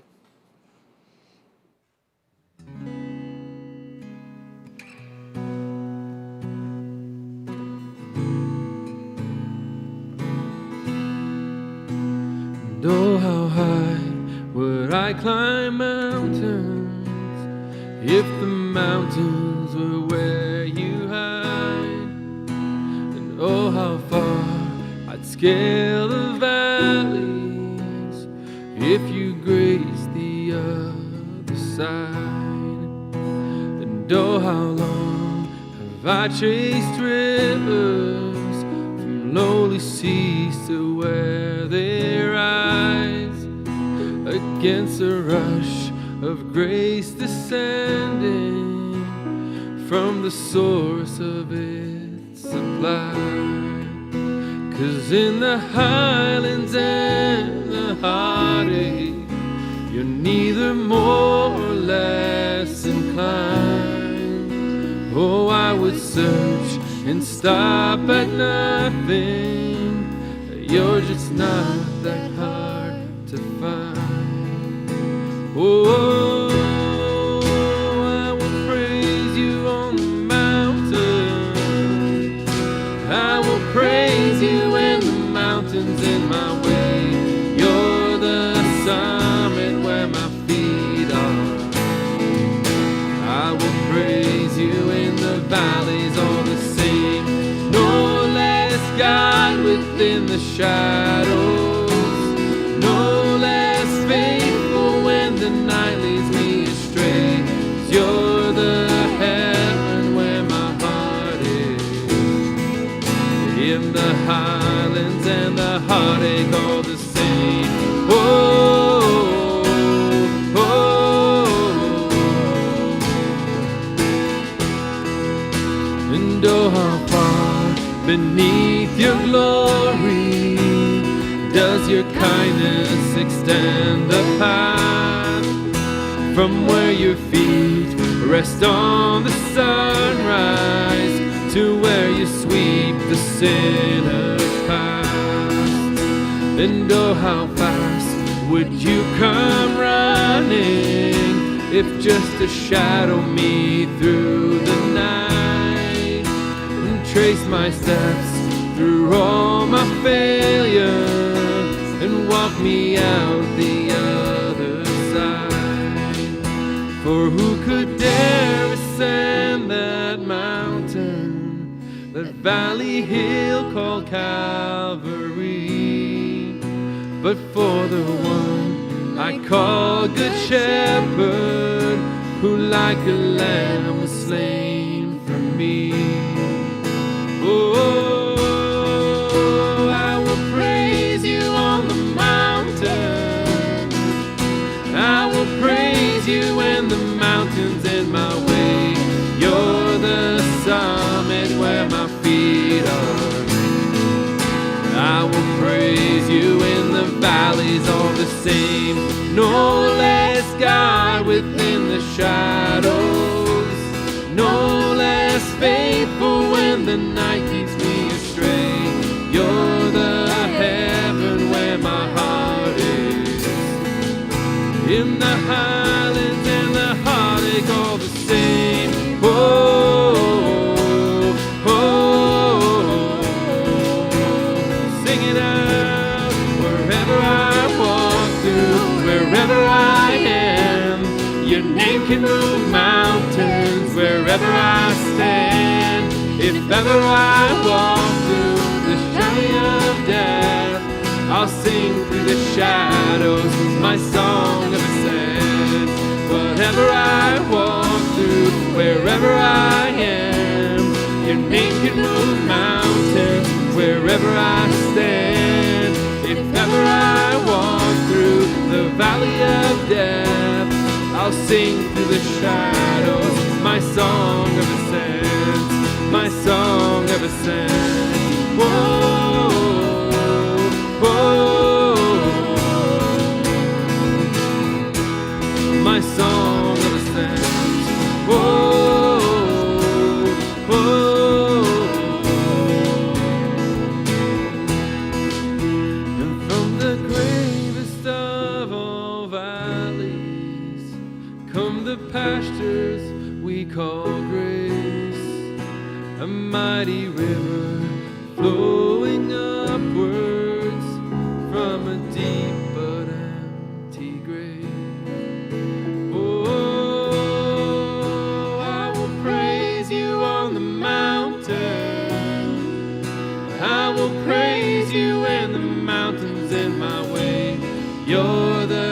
summit where my feet are. I will praise you in the valleys all the same. No less God within the shadows. No less faithful when the night leads me astray. 'Cause you're the heaven where my heart is. In the highlands and the heartache all the same. Whoa.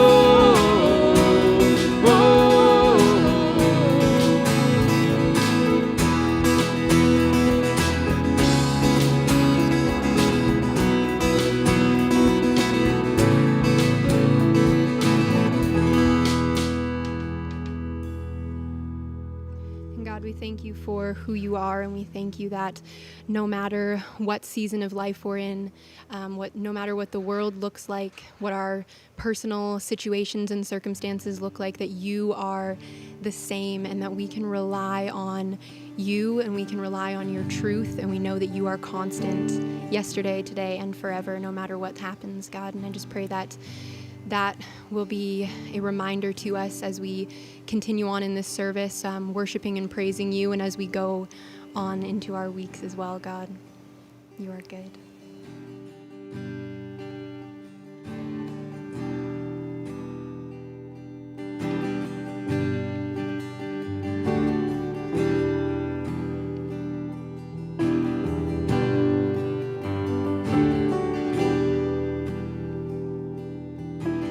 Grander earth has quaked before, moved by the sound of his voice. Seas that are shaken and stirred can be calmed and broken for my regard. Through it all, my eyes are on you. Through it all, it is well. Through it all, my eyes are on you, and it is well with me.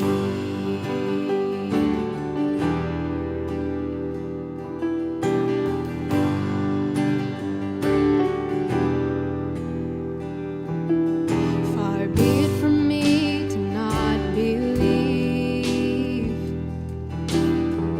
even when my eyes can't see. And this mountain that's in front of me will be thrown into the midst of the sea.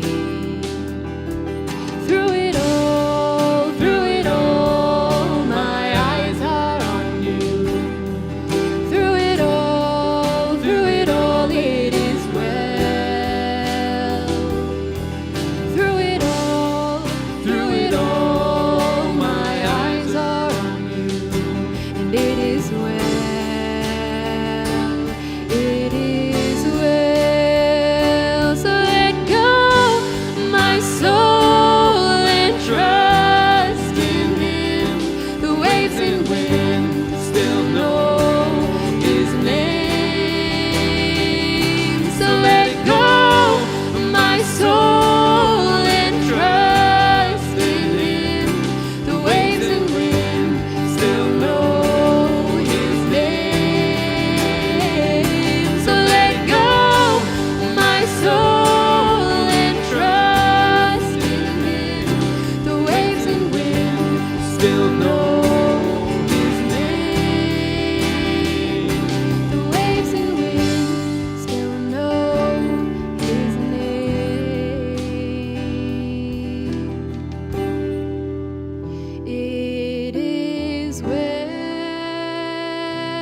Well, hey guys, thank you for joining us so far in our service. I want to thank you for that message, Pastor Bartley. It was a great Welcome. message.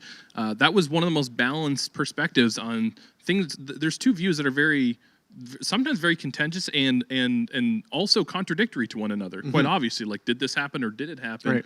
And the reality is, a lot of times when you talk about that stuff, you can get emotional, you can feel contentious and all that. Yeah. And I think you did a really good job balancing it. And what I noticed, especially when you did the two, this is what they say and this is what they say. Did you think that was accurate? It was mostly accurate. And what I was thinking, I hear people in our church say this stuff to us all the time, right? Like, one day we get an email saying, why are we not telling people just the simple gospel over and over and over again so they get saved?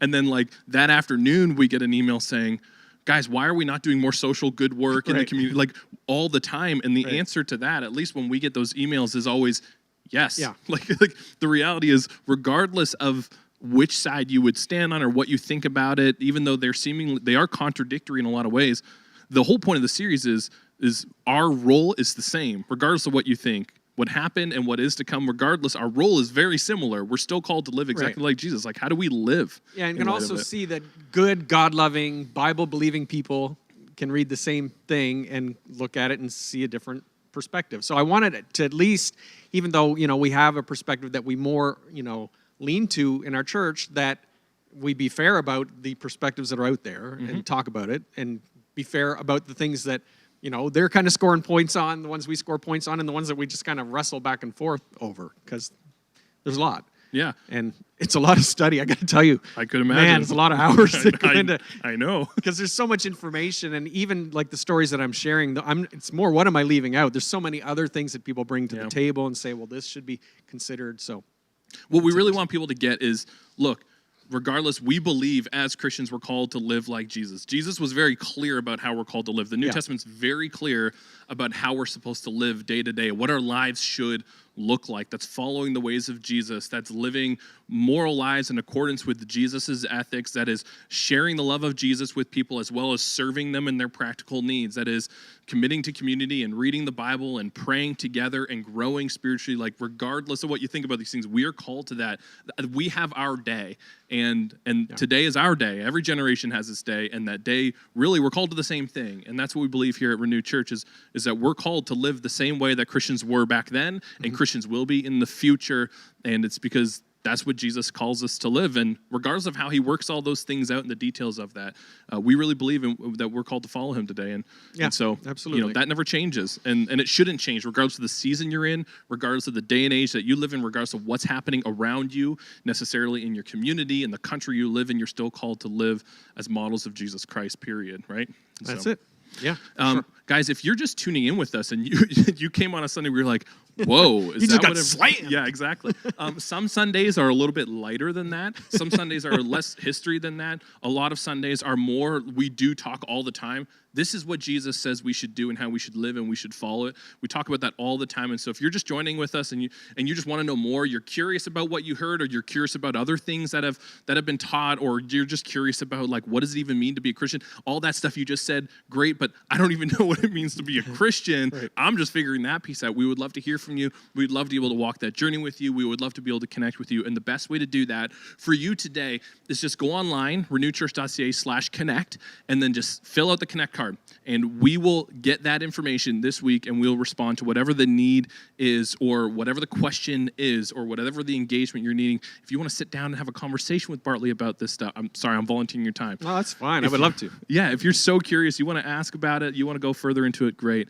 If you just want to figure out how do I be a Christian and what does it mean to follow Jesus, we'd love to be able to engage with that. And then if you're just wondering other things, like getting a part of a group, or being a part of any of the classes that we're offering, or serving in any kind of way at Renewed Church, or what our plan is for reopening at some point, just use the Connect card, fill it out, and ask us, and we'd love to respond to you in whatever need you have. The truth is, this series is typically something we would do more in a class at Renewed Church, right, than on a Sunday morning. But it's one of those things that, it still needs to come out somewhere, and you need to talk about it at some point with the general church population. So we said, you know what, it's kind of a good time to do it. So we do know that it's a bit of a slag for everybody to go through. Not everybody is as scholastically minded to want to dig into it, but I do think that there's some good stuff in there.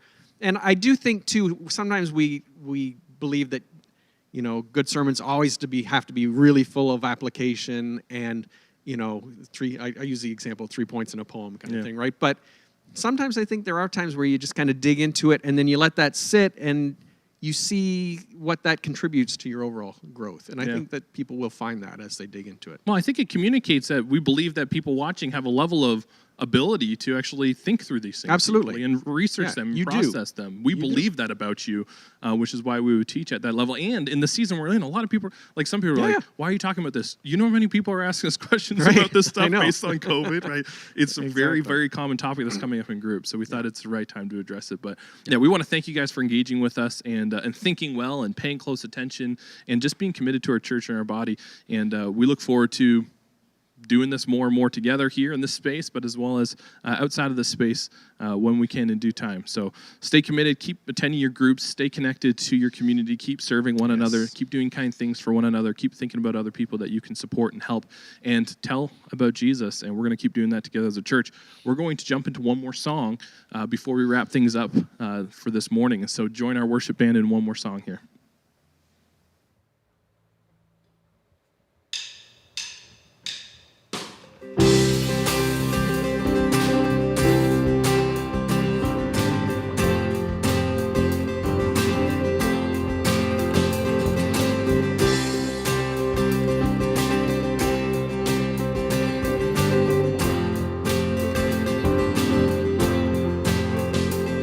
We worship the God who was. We worship the God who is.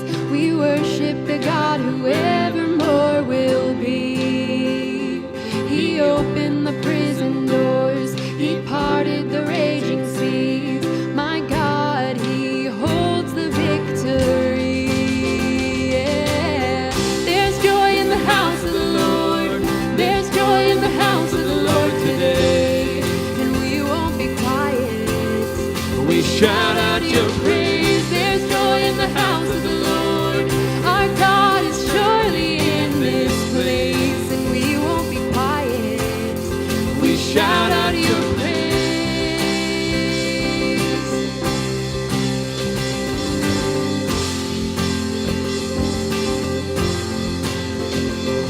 We sing to the God who heals. We sing to the God who saves. We sing to the God who always makes a way.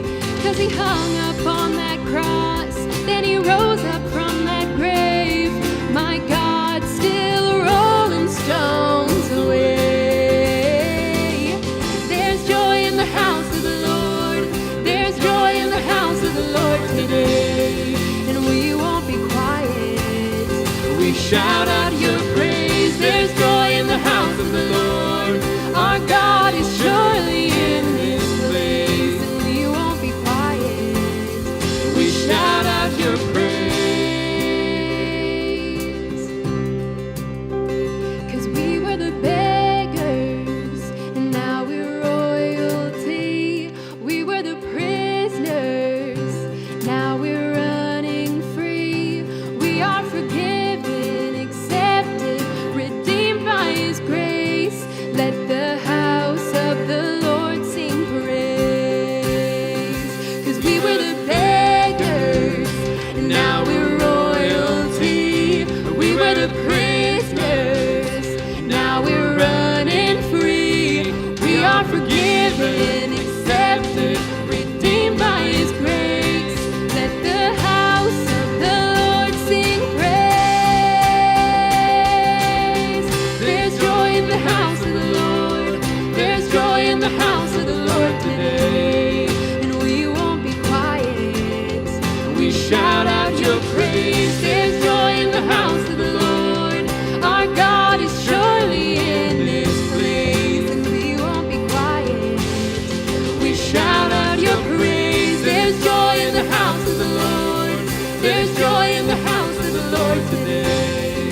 Thank you so much for being here with us this morning and tuning in as we worship God together. We hope to see you again next Sunday. Well, hey, thanks again, guys, for joining us for our Renew Church Sunday morning live stream. It was great to worship together. I loved the songs that we sang this morning. It is well with my soul. It's something that we sing regardless of the season we're in. One of my favorites. If you just singing that song, even if your soul is in turmoil, the whole song was written in the midst of turmoil. And sometimes it takes just saying what is true in order to kind of settle your soul and allow God to really take control of how you're doing. So I loved singing that. It is well with my soul, whether we're in a good season or a bad season. And then singing here, there's joy in the house of the Lord. Yeah. And I know we get to sit in the studio, and it's a different experience. We don't get to hear everything like we would on Sunday morning just because of the way things are wired. So it's not quite what you'd think in studio here as it would be on Sunday morning. But I just recall again back to Sunday mornings, like I think sometimes we took for granted the joy that was in the house of the Lord, quote unquote, when we would just be praising together in unity and in love. And so it really is a blessing to sing those things as not just true today, but hopeful anticipations for the future, kind of like connected to what we're talking about first days, last days. And you know what? You still feel the joy in this house of the Lord. It's not the same for sure, but I always feel there's joy here when we get together, and we genuinely love what we're doing. We love being able to serve God and serve our community, and I think we have fun. It's fun here. We really do. Yeah. Hey, I just wanted to remind you guys about things that are coming up. The youth program, starting a new series this week on temptations. So Jake, the youth director, is going to be leading the way with that. It's going to be a great series. And then I think in the month of June, they're actually breaking out girls and guys into smaller breakout groups to actually talk more specifically to the girls and the guys. We try to do that every year where we have one series where we really direct towards girls and really direct towards guys and kind of teach them differently. So did we say who's leading those? I think I'm leading the one with the guys. Are you? And Okay. and I think there's a collection of girl leaders who are leading the ones with the girls. So that's going to be really, really great. Like Pastor Wade said, if you want any updates on the meeting that they had the other night and about their plans, just reach out to him personally, connect with him. You can do that through a Connect card or just personally if you have that information. Feel free to do that. I did get a text actually just a moment ago asking for clarification on something, and I want to let you know if you need clarification on anything, you want clarification on anything, just reach out to us through the Connect card or through a personal message, and we would love to see clarification on this. This looks so lovely. Yeah. Is it somebody's birthday today? Happy birthday! Wow. Yeah. Wow.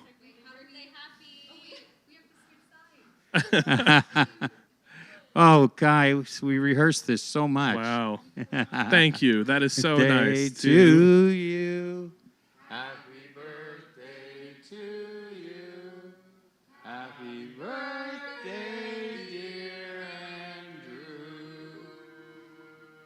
Happy birthday to you. Wow. Thank you. Yeah. Happy birthday, brother. 30. Thank you, guys. That is so nice. This is the most amount of people I will celebrate with on my birthday because we can't do anything. Should I blow all of them out? Yeah. I just blew COVID over everybody's cupcake. Yeah, you can just wave that one. Good job. Thank you, guys. That's so nice. Thank you. Yes, I turned 30 today. Yes. I didn't Downhill from come on and say happy birthday, by the way, because I was trying to keep a surprise. No, that's nice. Hey, Jesus started his ministry around 30. Ministry, so you're due. I know. You're due. I know. I feel like Start, maybe this is the start of something new and great. Well, we've got jugs of water in the boardroom. So if you're ready to start your ministry, you could turn those into wine, and we'll be good to go. I was wondering if you were going to baptize me again, like Jesus got baptized at the beginning of his ministry. So I could. Thank you, guys. Hey, I wanted to say happy birthday to Luis, I think, out in Quebec as well. Anna Gaglardi has a birthday today. So 23rd of May is actually Anna's a birthday today? It's Anna's birthday. Wow. It's a friend of Matt's birthday. So, yeah, thank you, guys. Happy birthday to me. Thank you. That's so nice. For sure. It's a big day, and unfortunately, the throngs of people that ordinarily would have been here to honor you on your birthday aren't going to be able to, but we will here. Oh, well, that's nice. There's going to be joy in the house of the Lord. There is going to be joy in the house as soon as the of the Lord. cameras are turned off. Yeah, that's really nice. Thank you. I was thinking, somebody was asking me, what's it like to be 30? And I'm like, it feels like now I get to celebrate a birthday every 10 years for the rest of my life. Because That's so I feel true. like once you hit 30, it's like once a decade, you're important. The rest of them, And I say that to say, like, I don't, it was Merrick's birthday the other day, and I'm like, oh, yeah, hi, happy birthday. It was your birthday the other day. You were, Yes, what, 64? 64, yeah. In May, and it was just like, oh, yeah, sorry for missing your birthday. Happy birthday, bro. And I'm looking forward to just... But what's funny about that is I have no recollection of my 61st or my 62nd or my 63rd, but I remember my 60th. So you're right. I remember my 50th. I remember my 60th. Once a decade. And I don't remember anything in between. Yes. So, yeah, this will be your last one for 10 years. Yes, it will. Hey, it's been fun. I appreciate it. Thank you guys for all your wishes and stuff like that on Facebook. It's fun to have a birthday and to turn 30. So, yeah, I don't have anything else. Do you got anything else? No, I'm good. All right. I'm good. Thanks, you guys, for joining us, for Thank worshiping you. with us. And we'll see you guys throughout the week and then next week, Sunday morning. Have a again. great week. All right. Take care, everybody.